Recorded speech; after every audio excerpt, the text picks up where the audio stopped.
어, 우리가 삶을 살아간다는 것은 사실은 관계를 맺으면서 그 관계 속에서 살아간다는 것을 의미를 하죠. 근데 문제는 이 관계가 사실은 때때로 우리를 힘들고 참 버겁고 어렵게 만들 때가 있다는 겁니다. 그래서 이 관계 때문에 누군가는 오히려 그 관계를 좀 헤쳐가는 일들을 보기보다는 오히려 자신만의 공간으로 문을 닫고 들어가서 아예 그 관계를 단절해버리는 일들도 일어나기도 하죠.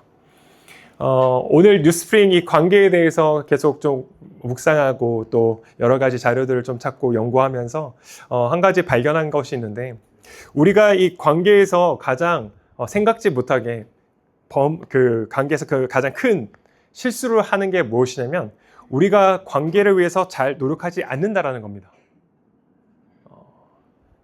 특히 가깝고 친밀한 관계일수록 이런 실수가 반복이 된다고 그래요. 그러니까 이런 실수가 빈번하게 일어난다고 이야기합니다. 그래서 사실 심리학 용어에서는 상대의 마음을 잘 읽어내는 능력을 공감 정확도라고 이야기를 하는데, 이거를 연구한 심리학자가 있더라고요. 윌리엄 니키스라고 하는 심리학자가 있는데, 이 사람이 어떤 케이스를 연구를 했냐면, 부부의 경우 시간이 흐를수록 상대를 잘 알고 있다라는 자신감과, 상대를 잘 안다라는 게 아닙니다. 잘 알고 있다는 자신감과 고정관념에 갇혀 도리어 상대의 마음을 이해하는 능력이 떨어진다라는 것을 발표해냈어요. 그러니까 우리가 사실은 가까울수록, 이제는 뭐 부부간에 그렇지 않겠습니까? 오래 살았으니까 이제 눈빛만 봐도 알아 라고 하는 것이 사실은 정말 아는 것이 아니라 나만의 착각들, 저 사람의 상대방의 기분들, 저 사람의 생각을 내가 잘 안다라고 하는 실제로 내 착각일 수 있는 경우가 훨씬 더 많다는 거죠. 그래서 때로는 우리가 또 그런 경우들을 보죠. 결혼을 오래 하고 같이 함께 산 세월을 보냈음에도 불구하고 나는 도대체 저 인간을 모르겠어 라고 하는 말들을 하는 경우도 볼 수 있다는 거죠. 왜 그러냐면 이것이 우리가 상대를 이미 알고 있다라고 하는 나만의 어떤 판단들, 그런 고정관념, 이게 오히려 우리의 관계들을 어렵게 만든다는 거죠. 여러분, 우리가 이 진정한 공감 정확도라는 것을 높이기 위해서 끊임없이 사실은 서로 노력하고 알아가고자 하는 관심과 노력이 필요하다라고 그런 심리학에서는 이야기를 합니다. 또 하나 되게 좀 재미있는 책을 하나 봤는데, 정신과 의사로서 활동하고 있는 이제 문유한이라고 하는 그 작가가 관계의 언어라는 책에서 어떤 이야기를 하냐면, 우리가 두 가지의 개념이 있는데, 하나는 마음 읽기라고 하는 개념이 있고 또 한 가지는 마음 헤아리기라고 하는 개념이 있다라고 이야기를 해요. 마음 읽기라는 것이 무엇이냐면 자신의 느낌이나 짐작으로 상대의 마음을 일방적으로 판단해 버리는 것, 이것이 마음 읽기라고 합니다. 그러니까 사실은 상대방의 입장에서의 이해보다는 내 관점에서 그냥 나의 느낌으로 상대방을 일방적으로 판단해버리는 거, 이거는 이제 마음 읽기인데, 우리는 그 마음 읽기가 아니라 마음 헤아리기라는 것이 있는데, 이것은 내 스스로 섣부른 판단을 잠시 내려놓고 상대의 마음 속에서 지금 무슨 일이 일어나고 있는지, 또한 그가 갖고 있는 상황들이 어떠한지를 진지하게 관심을 기울이는 것, 그것이 마음 헤아리기다라고 이야기를 해요. 인간관계 속에서 어려움을 겪는 사람들의 공통점을 가만히 보니까 그 의사가 이야기하는 게 뭐냐면, 마음 헤아리기가 발달하지 않고 그냥 자기 방식대로 판단하는 마음 읽기만 치중하는 데에 그런 관계의 어려움들을 사람들이 가지고 오더라는 것이죠. 근데 마음 헤아리기 너무 좋은 말이죠. 그렇지, 상대방의 어떠한 것들 내가 먼저 판단하고 하는 것이 아니라 상대방의 입장에서 또한 그 사람의 마음이 무엇인지를 먼저 읽어내는 것, 노력이 필요하지 라고 이야기를 할 수 있죠. 그러나 여러분, 우리가 이것만을 생각해버리면 어떠한 또한 우리 안에 불만이 생겨날 수 있냐면, 근데 왜 나만 손해봐야 돼? 왜 나만 이해해야 돼? 라고 하는 우리 안에 어떠한 억울함들이, 아니면 우리 안에 어떠한 좀 또 다른 불만들이 생겨날 수 있죠. 여러분, 세상의 어떤 심리학 아니면 그런 어떤 뭐 정신의학이든 이런 것에서의 사실 한계가 거기에 있는 것이죠.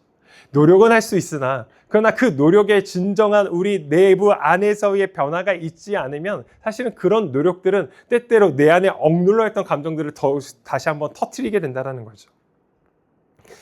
여러분, 그렇기 때문에 우리가 이 관계 가운데 있어서 가장 먼저 점검해야 될 것은 하나님 앞에서의 나입니다.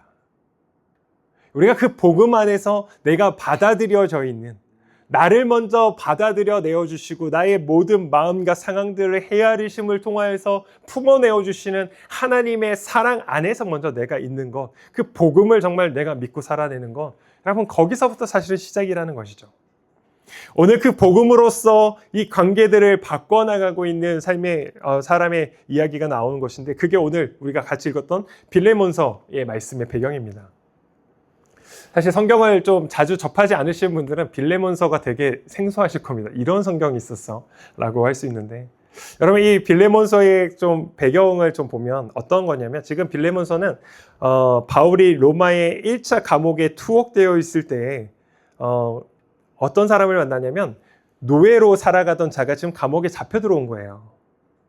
근데 바울이 그 노예를 만나가지고 그의 상황들을 좀 헤아리기였던 것 같아요. 그런데 가만히 보니까 그에게 이제 복음이 필요했고, 그에게 복음을 전하고 이가 그리스도인으로 변해됐습니다. 그리고 그의 상황들을 살펴보니까 이 사람이 누구였냐면 그 골로새 지역에 내가 그 복음을 전하고 같이 교회 공동체를 세우던 가운데에 자신의 집을 교회 공동체가 함께 예배할 수 있는 예배처소로 내어놓았던 빌레몬이라는 사람의 집에서 있었던 노예인 것을 알게 된 거예요. 어떤 이유였는지는 모르겠지만 이 오네시모가 빌레몬의 집에 있을 때 노예로 있었지만 그가 뭔가 좀 어떤 일들이 좀 있었던 것 같아요. 그가 그 주인 빌레몬에게 재산상의 어떤 큰 손해를 끼치고 도망을 가버렸습니다. 근데 참 하나님의 섭리가 놀라운 것이죠. 그렇게 도망갔던 노예였던 오네시모가 지금 감옥에 잡혔는데 그 감옥에서 바울을 만난 거예요.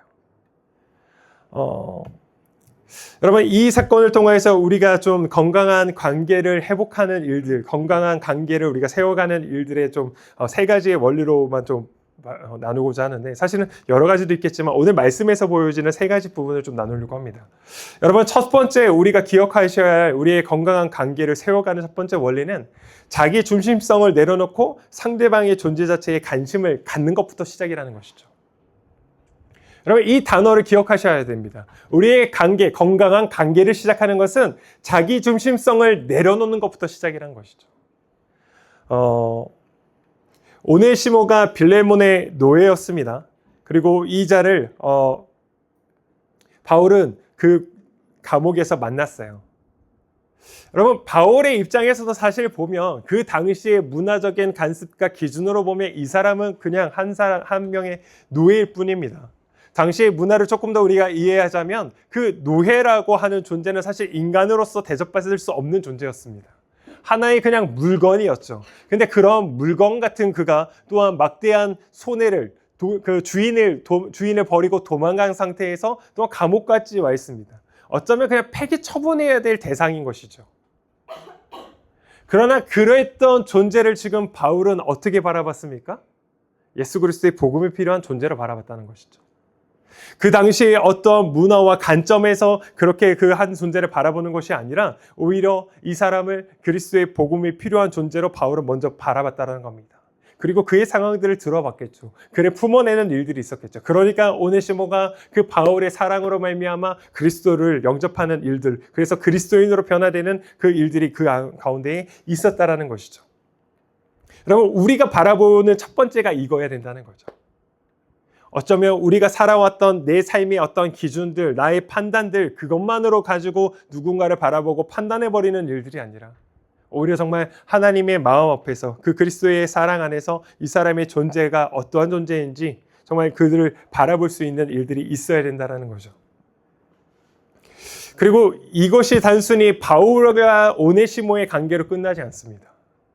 사실 오늘 이 빌레몬서는 바울이 오네시모를 통하여서 빌레몬에게 지금 전하고 있는 편지의 내용이거든요. 지금 이 빌레몬에게도 지금 한 가지를 요청하는데 그것이 무엇이냐면, 이제 빌레몬, 당신은 예수 그리스도로 말미암아 변화된 그리스도인입니다. 그렇다면 세상의 관점에서 오네시모는 당신에게 정말 큰 손해를 입혀서 당장 그냥 죽여도 마땅한 그런 존재일지 모르겠지만, 당신이 정말 그리스도인이라면, 당신이 정말 하나님의 사랑을 받은 자로서 고백하고 살아가고 있다면 이 오네시모를 바라볼 때 그냥 세상의 관습과 기준대로 판단하지 말고 하나님의 사랑의 기준 안에서 이 오네시모를 바라봐 주십시오. 바라봐 줘야 된다라고 이야기를 한다라는 것이죠. 그러면 이것이 복음의 기준을 가지고 살아가는 삶의 방향성이라는 것이죠. 그러니까 나의 어떠한 기준에서 내가 처해 있던 상황에서만 바라보고 누군가의 관계를 판단하고 그를 어떻게 관계성을 단절해버리거나 아니면 그냥 무시해버리거나 아니면 더 나아가서 그를 더 괴롭게 하는 일들이 일어나는 것이 아니라 우리가 그 하나님의 사랑 안에서 그 복음의 질서에 따라서 살아내는 존재로서 그 가치 기준을 가지고 하나님의 그 사랑의 가치 기준을 가지고 우리가 누군가를 바라보는 일들, 여러분 여기에서부터 우리의 관계들이 건강하게 시작할 수 있다는 거죠. 우리가 관계에 있어서도 때때로 힘든 게 무엇이냐면 자꾸 내 중심성이 된다는 거예요. 내 관점으로 나를 중심으로 해서 항상 모든 관계를 생각을 합니다. 여러분 여기에서는 어떠한 것들이 좀 문제가 있냐면 사랑의 관계에서도 때때로 이게 문제가 돼요. 사랑의 기술이라는 책을 쓴 에리 프롬이라고 하는 사람은 어떤 이야기를 하냐면 대부분의 사람들은 사랑의 문제를 사랑할 줄 아는 능력의 문제가 아니라 오히려 사랑받는 문제라고 생각한다라고 이야기를 합니다. 사실 지금 에리 프롬이 이야기하고 있는 것은 사랑에서 중요한 것은 내가 저 사람을 정말 사랑할 수 있는 능력이 있는가, 이것이 사실 이 사랑의 관계에서는 핵심인데 오히려 우리가 어떤 식으로 생각하냐면 내가 저 사람이 나를 사랑해 줄 수 있는 능력이 있는가라고 하는 것으로 바라본다는 거죠. 여러분 우리가 정말 건강한 사랑의 관계는요, 내 중심성으로 저 사람을 내 기준에 맞춰서 내 필요를 저 사람이 정말 나의 필요를 채워줄 수 있는 존재인가 라고 바라보는 것이 아니라 정말 우리가 건강한 사랑의 관계는 저 사람의 필요에 내가 얼마만큼 책임감 있게 응답해 줄 수 있는가를 먼저 보셔야 된다는 거죠. 연애의 관계에도 마찬가지죠. 연애의 관계가 이런 것이 필요한 것이죠. 그냥 세상을 자꾸만 내 중심성으로 사람을 바라보니까 얼마만큼 나의 필요를 저 사람이 채워줄 수 있는가라고 하는 관점을 바라보니까 그 안에서 상처가 일어나는 거예요. 그 안에서 관계들이 온전하게 이뤄가지 못하는 거예요. 아니요, 여러분 바꾸셔야 하는 것이죠. 여러분 우리가 결혼했음에도 불구하고 부부의 관계 가운데 왜 어려움이 생깁니까? 자꾸 내 중심성으로 바라보니까 그래요. 저 사람이 나의 필요를 어떻게 채워줄 것인가에 대해서 관심을 먼저 가져가니까 관계가 온전히 가지 않는 거죠. 서로가 서로의 필요에 대해만 이야기를 합니다. 그러니까 자꾸만 싸움이 되는 것이죠. 자꾸만 거기에서 갈등이 일어나는 것이죠. 그러나 건강한 사랑의 관계는 나의 필요를 저 사람이 어떻게 채워줄 것인가를 보는 게 아니라 오히려 그 사람의 필요 가운데 내가 어떻게 응답해 줄 것인가 라는 관점으로 바라볼 때 여러분 건강한 관계들이 이뤄갈 수 있다는 것이죠. 여러분 이것이 예수님께서 우리에게 보여주신 사랑의 원리인 것이죠. 여러분 우리가 어떻게 구원받았습니까? 우리가 어떻게 하나님의 사랑을 받았습니까? 만약에 하나님께서 당신의 사랑의 기준에 필요한 것들을 우리에게 요청하셨다면 과연 사랑이 될 수 있겠습니까? 우리가 구원을 받을 수 있겠습니까? 가능하지 않은 것이죠. 그러나 그 하나님께서 우리의 필요 가운데에 먼저 응답하셨기 때문에 그 하나님의 사랑이 우리 가운데 온전히 임할 수 있는 것이죠. 우리에게 그 구원의 기쁨들을 우리가 누릴 수 있는 것이죠. 여러분 우리가 그 하나님의 사랑을 받은 자라고요. 우리를 먼저 찾아와 주신 그 사랑만으로 말미암아 오늘 이 자리 가운데 우리가 살아가고 있는 존재들인 것이죠. 여러분 그렇기 때문에 우리가 그 주님을 정말 우리가 나의 주인으로 나의 주님으로 우리가 정말 믿고 고백한다면 우리의 관점이 내 중심성이 아니라 상대방의 관점으로 옮겨 가져야 되는 것이죠. 더 나아가서 하나님께서는 이 사람을 어떻게 바라보고 계신가라고 하는 하나님의 관심, 하나님의 눈으로, 하나님의 시야로 바라볼 수 있는 일들까지로 나아갈 수 있는 저와 여러분 되기를 주님으로 축복합니다. 우리가 두 번째로 한번 생각해야 될 것은 무엇이냐면 여러분 건강한 관계에서는요 반드시 바른 질서가 필요하다는 겁니다. 바른 질서가 필요해요. 왜냐하면 성경이 가르치고 있는 그 핵심 중에 하나님은 질서의 하나님이심을 분명히 드러냅니다. 고린도전서 14장 33절 말씀해 보면 하나님은 무질서의 하나님이 아니시오 오직 화평의 하나님이시라고 분명히 선언하죠. 또한 그 하나님께서 이 우주 만물을 창조하실 때를 보면 어떠냐면 이 태초에 원래 혼돈이 있었습니다. 카오스의 때가 있었죠. 혼돈입니다. 무질서의 시대가 있었지만 그 가운데에 하나님께서 말씀하심으로 말미암아 그 무질서를 질서 있는 것으로 바꿔내셨다는 겁니다. 또한 그 삼위 하나님께서 그 사랑의 관계에 있음에도 불구하고 그 하나님 안에도 거룩한 질서가 존재하고 있다는 것이죠.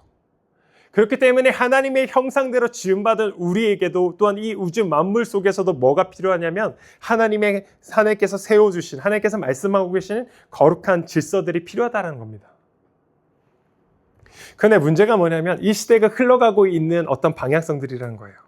이 시대를 지금 지배하고 있는 어떤 사상적인 흐름들이 무엇이냐면 이 절대 진리를 부정하고 권위 자체를 해체시켜버립니다. 권위를 해체한다는 것은 질서를 무너뜨리겠다는 겁니다. 이것이 좀 드러나고 있는 부분이 뭐냐면 권위와 억압적인 권위주의는 면이 다른 겁니다. 권위는 필요합니다.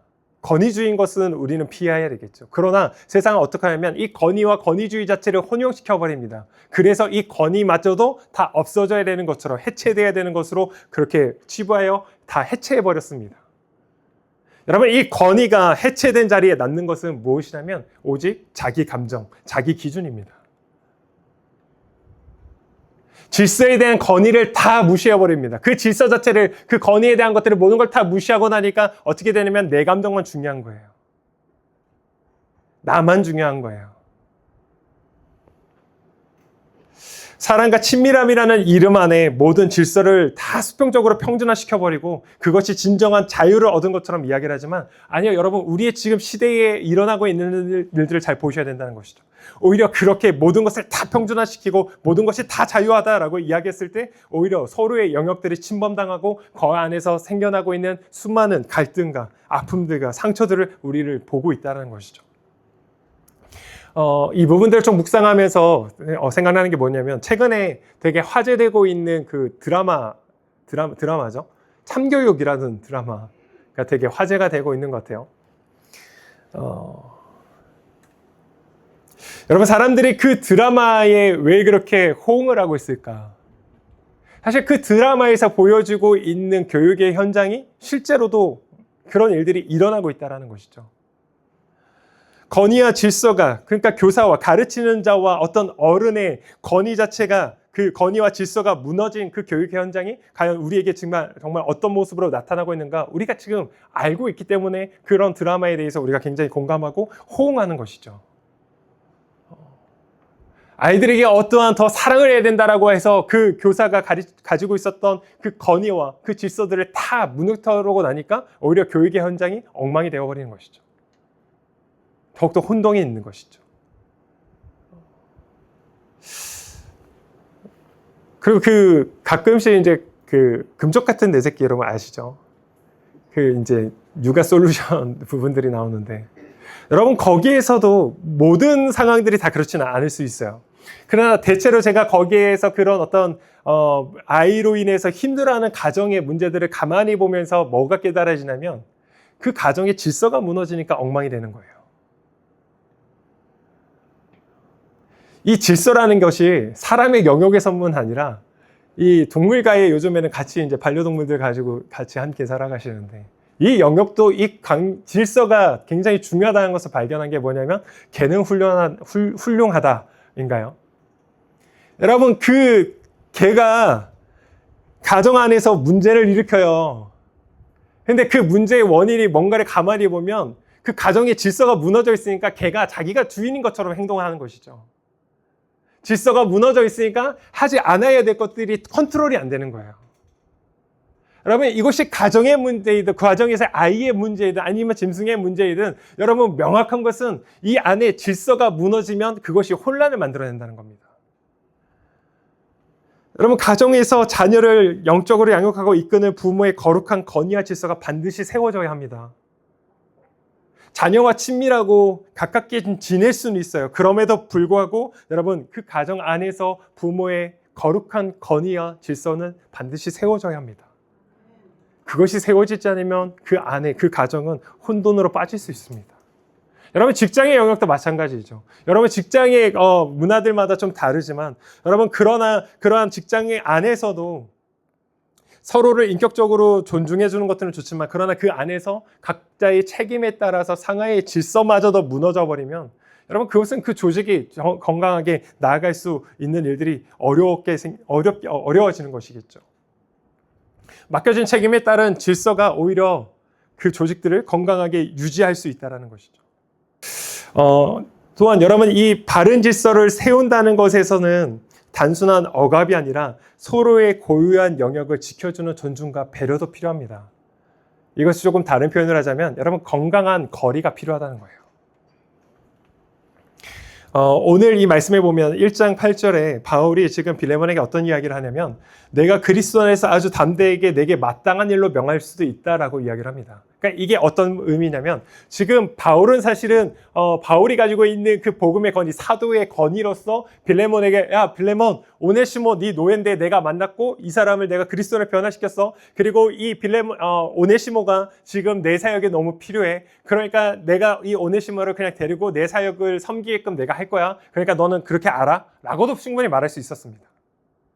그러나 바울이 그런 식으로 하지 않고 오히려 오네시모에게 정중하게 부탁하는 것이죠. 왜냐하면 자신이 개입할 수 있는 영역에 대해서 멈추고 빌레몬이 스스로 이 일들에 대해서 결정하고 또한 그 일들에게 기쁨으로 나올 수 있도록 건강한 거리를 두었다라는 겁니다. 자신이 할 수 있는 힘이 있어요. 억누를 수 있습니다. 그러나 그렇게 하지 않고 오히려 건강한 거리를 두고 빌레몬 스스로 결정할 수 있도록 했다라는 거죠. 여러분, 왜 그러냐면 그러한 우리의 마음 안에서 나오는 자발적인 결정들로만 결정들이어야만 그 관계 안에서 성령의 열매가 맺어갈 수 있다는 겁니다.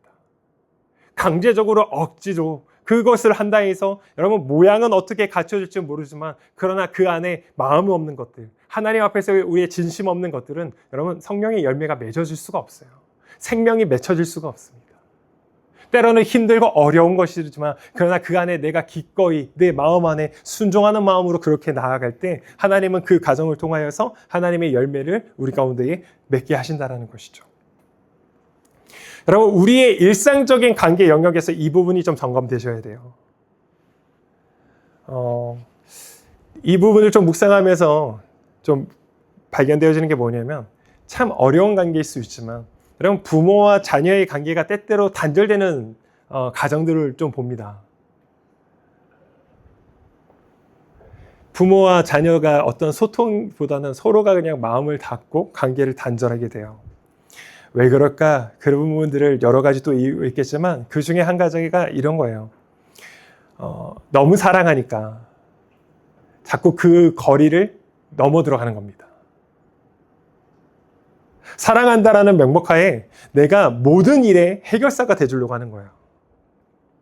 내가 그 모든 것에 지시하고 더 나아가서 모든 것을 다 처리해주는 일들로 부모가 그렇게 가려고 합니다. 사실 이거는 부모와 자녀만의 관계의 이야기는 아니에요. 부부의 관계에서도 그렇고 아니면 연인의 관계에서도 그렇고 때로는 친구의 관계에서도 이런 일들이 일어난 것이죠. 사랑한다는 명목하에 모든 것을 다 내가 컨트롤하려고 합니다. 여러분, 그건 여전히 내 중심성이 있는 것이죠. 때때로 우리 안에 또한 자녀들이나 아니면 믿지 않는 가족들 때문에 우리의 마음이 좀 조급해지고 또 우리의 마음 가운데 좀 어려움이 생길 때가 있어요. 그러나 그럴수록 또한 여전히 건강한 거리가 필요하다는 것이죠. 왜냐하면 내가 자꾸만 해결사로 들어갈 때 오히려 하나님이 일하실 수 있는 시간과 기회를 막아버릴 수도 있다는 것이죠. 강제적인, 그래서 마음 없는 억지적인 관계의 일들은 앞서 말씀드렸지만 열매가 맺어지지 않거든요. 여러분, 그렇기 때문에 우리가 진짜 사랑한다면 그 누군가의 삶을 내 마음대로 조정하려고 하는 것이 아니라 그 통제권을 하나님 앞에 계속 내어놓는 겁니다. 믿음의 거리 두기 하는 것이요. 이것은 방관이랑은 또 다른 영역입니다. 그냥 될 대로 되라라고 방관해버리는 것이 아니라 오히려 그 하나님을 신뢰하기 때문에요. 약속을 이루시는 하나님을 신뢰하기 때문에요. 그렇기 때문에 그 하나님으로 말미암아 그 하나님께서 오히려 이 상황 가운데에 우리의 가족들 가운데 아니면 우리의 그런 관계들 가운데에 하나님 가운데 개입하셔서 그 하나님이 가장 선한 길로 일하실 줄을 믿고 바라보는 것이죠. 하나님 반드시 그 약속을 성취하시는 분일 줄 믿습니다. 여러분, 그렇기 때문에 지금 당장 어떠한 변화가 보이지 않더라도 하나님이 하실 수 있는, 일하실 수 있는 시간과 공간을 우리가 오히려 믿음으로 내어드리고 신실하신 하나님을 우리가 더욱더 바라보는 일들이 필요하다는 것이죠. 여러분, 그런 믿음의 가정들로 나아가실 수 있기를 주님으로 축복합니다. 우리가 마지막으로 한번 생각해 볼 영역은 여러분, 이 관계에서는 반드시 역할과 책임을 필요로 한다는 겁니다. 여러분이 어떠한 관계를 맺고 있든, 여러분이 가정에서든 직장에서든 또 교회에서든 아니면 어떠한 또 다른 어떤 공동체에서든 관계를 맺는다면 여러분 그 관계는 반드시 여러분에게 역할과 책임을 요청합니다. 가정에서는 내 가정에서 자녀라고 하는 역할과 책임이, 아니면 아버지로서의 역할과 책임, 엄마로서의 역할과 책임이 있죠. 직장에서는 또 내가 맡고 있는 그 일의 역할과 책임을 요청이 되어지고, 교회 안에서도 또 여러분 우리가 이렇게 같이 있지만 또 각자의 역할과 책임들을 요청되어지는 것이죠. 그렇기 때문에 여러분 진짜 건강한 관계, 또한 이 관계들이 회복되는 것은 누군가가 자신의 자리에서 마땅히 지켜야 할 책임을 다할 때 완성되어져 간다는 것이죠. 왜냐하면 오늘 이 바울이 오네시모와 빌레몬을 화해시키면서 이 책임의 문제를 흐지부지 넘기지 않습니다. 바울의 입장에서는 사실 오네시모를 그냥 자기 옆에 계속 두었으면 좋겠죠.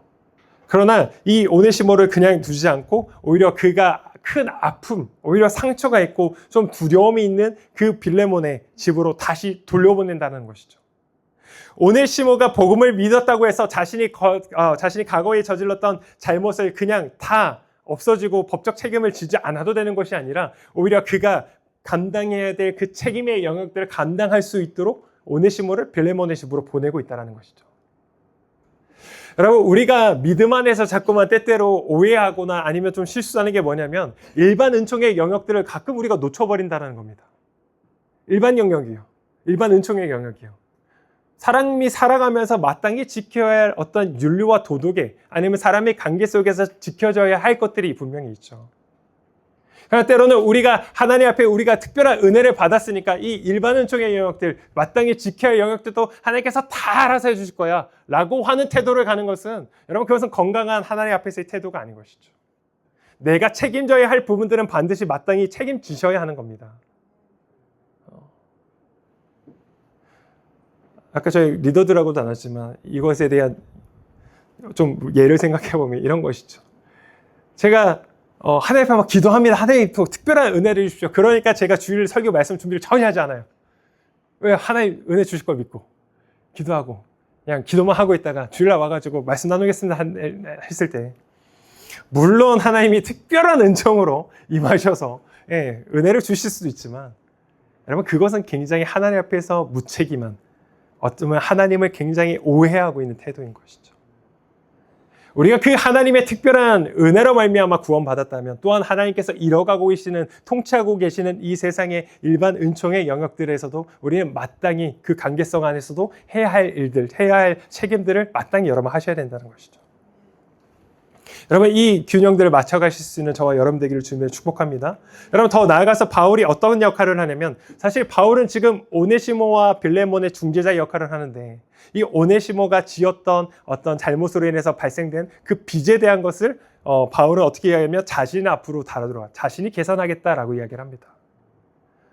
여러분, 이것이 복음으로서 함께 또한 책임져가는 그 자의 태도인 것이죠. 예수님께서 우리의 죄의 빛을 십자가로 대속했던 것처럼 바울은 중재자이지만 자신의 희생과 책임을 다하는 일들을 벌였다는 것이죠. 그렇기에 이 빌레몬과 오네시모의 관계가 회복되어지는 일들이 일어날 수 있다는 거죠. 우리의 삶에서 지금 관계 가운데 때때로 어려움이 생기는 게 뭐냐면, 여러분, 우리의 관계는 다양한 영역에서 각기 다른 역할과 책임을 요청하고 있다는 것이죠. 그런데 우리가 때때로 이게 놓치는 게 뭐냐면, 이 한쪽에서 주어진 관계에서 요청되어지는 역할과 책임은 그 관계성을 중심으로 다른 영역의 관계성마저도 다 대체해버린다는 겁니다. 조금 말이 어려울 수 있지만 그냥 이렇게 쉽게 예를 들면 그런 거예요. 내가 직장에서 요청되어지는 역할과 책임이 있죠. 직장인으로서의 주어진 역할과 책임이 있는데 그걸 중심으로 가정까지 갖고 들어오는 거예요. 그리고 그 관계성을 가지고 가정에서도 요청을 하는 겁니다. 내가 회사에서 지금 얼마나 바쁜 사람인데, 내가 직장에서 이 일 때문에 내가 얼마나 힘든 줄 알아? 그러니까 나를 그냥 이해해줘야지, 나를 도와줘야지 라고 하는 것이요. 가족의 관계가 그러면 건강하게 같이 갈 수 있을까요? 깨지는 것이죠. 여러분, 때때로 이쪽에 직장에서의 역할과 책임이 하다가 버거워서 때때로는 집안의 어떤 가족의 관계성 안으로까지도 갖고 들어올 때가 있죠. 그것은 가족들에게 또한 양해와 또한 이해를 요청해야 되는 것이죠. 당연한 것은 아닌 것이죠. 왜냐하면 가정 안에서는 또 그 가정의 공동체 관계 가운데에서 내가 마땅히 해야 할 역할과 책임이 있는 것이죠. 교회 공동체 안에서도 역할과 책임이 있죠. 그러나 여러분, 교회 공동체 안에서의 역할과 책임을 가정 안으로도 들어가셔서 그것만 생각하고 계신다면 여러분, 그것은 건강한 우리의 신앙의 방향성은 아니라는 것이죠.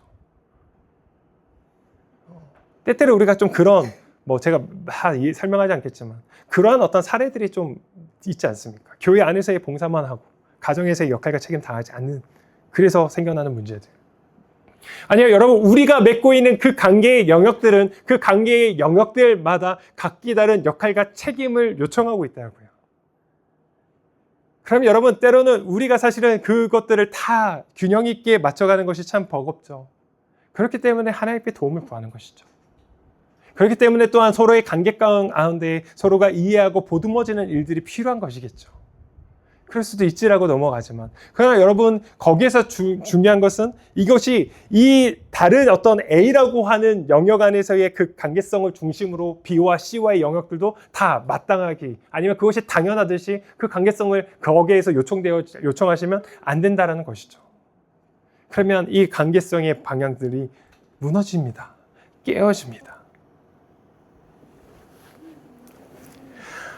우리가 왜 이 다양한 영역 가운데 안에서 이 관계성의 균형을 잡아가야 되냐면, 여러분, 나와 맺고 있는 이 관계들의 영역 모두가 하나님이 부르신 자리라고 우리가 고백하기 때문인 것이죠.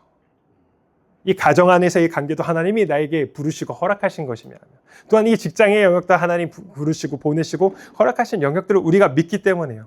그렇기 때문에 하나님이 맡기신 역할과 책임이 있음을 우리가 고백하고, 그렇기 때문에 거기에 마땅한 태도로서 하나님 앞에 우리의 그 균형들을 잡아가는 일들, 그래서 더욱더 하나님께 도움을 요청하고 구하면서 우리가 그 삶을 살아내는 거겠죠.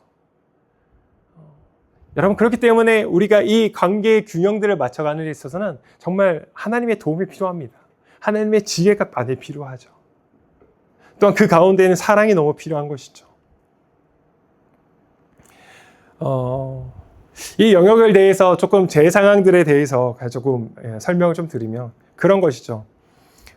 제가 집이 이제 멀지 않습니까?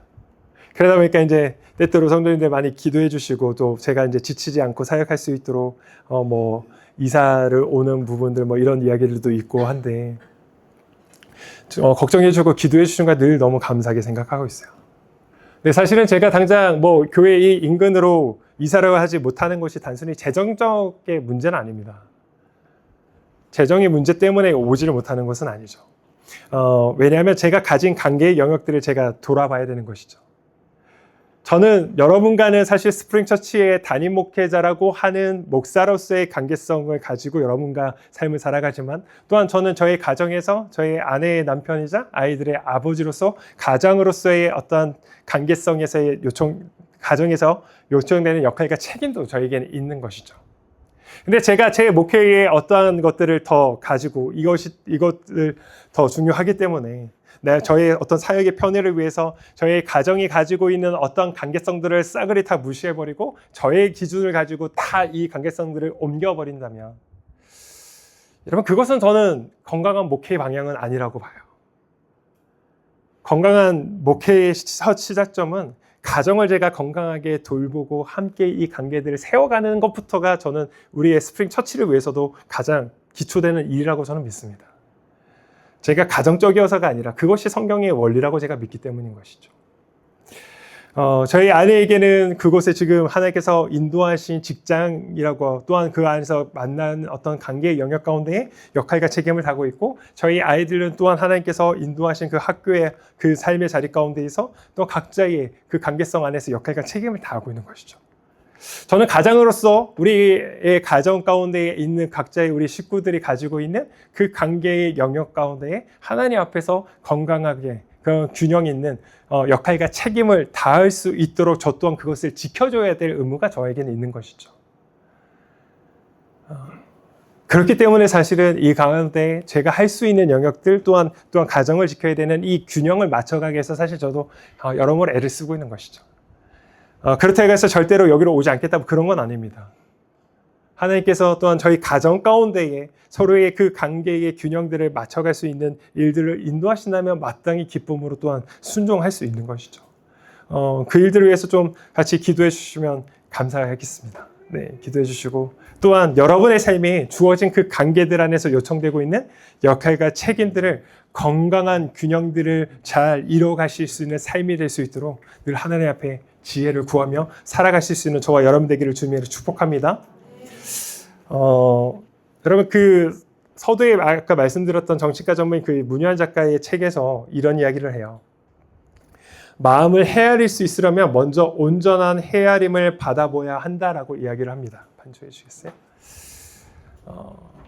우리가 가장 먼저 기억해야 할 사실은 우리를 가장 세심하고 완벽하게 헤아려 주신 분이 바로 하나님이시라는 것을 여러분 믿으셔야 하는 것이죠.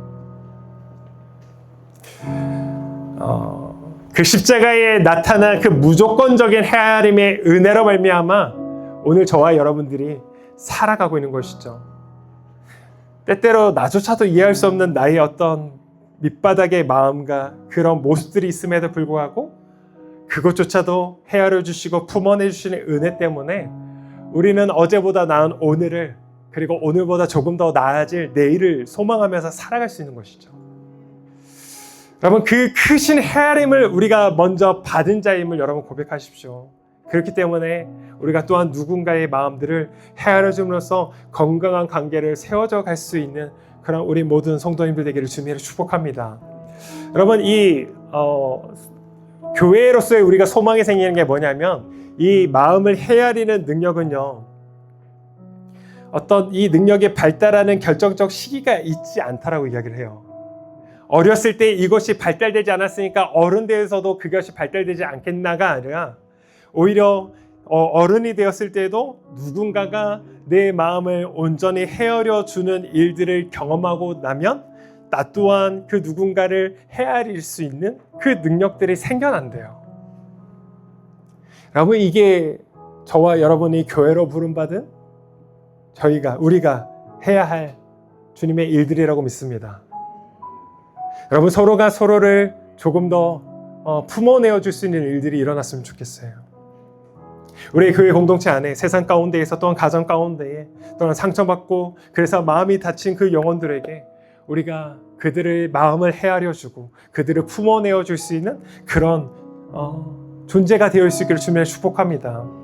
우리를 통해서 정말 그 진실한 헤아림을 통하여서 그 은혜를 경험한 성도가 또한 자신이 또한 살아가고 있는 삶의 현장 가운데에 누군가를 또 품어주는 일들, 그래서 무너진 삶의 관계들이 회복되는 거룩한 역사가 우리 가운데 계속해서 일어나기를 우리 함께 같이 기도하고 그렇게 살아내셨으면 좋겠습니다. 여러분 참된 신앙이라는 것은요, 내가 다른 사람들과 얼마나 다른 존재인가를 증명하는 것에 있지 않습니다. 십자가 앞에서 나의 지독한 자기 중심성을 내가 내려놓고요, 오히려 누군가를 있는 그대로 품어내어줘서 그리스도의 사랑을 흘려보내는 거룩한 통로로 살아가는 건 여러분 그것이 우리가 소망하며 살아가야 될 삶의 방향이자 우리의 믿음의 길일 줄 믿습니다. 여러분 우리 함께 그 길을 걸어가셨으면 좋겠어요. 우리의 교회가 정말 그러한 누군가를 더욱더 헤아려주고 품어내어주는 그런 교회로서 그런 건강한 관계들을 우리가 함께 세워나갈 수 있는 그런 믿음의 공동체 되기를 주님으로 축복합니다.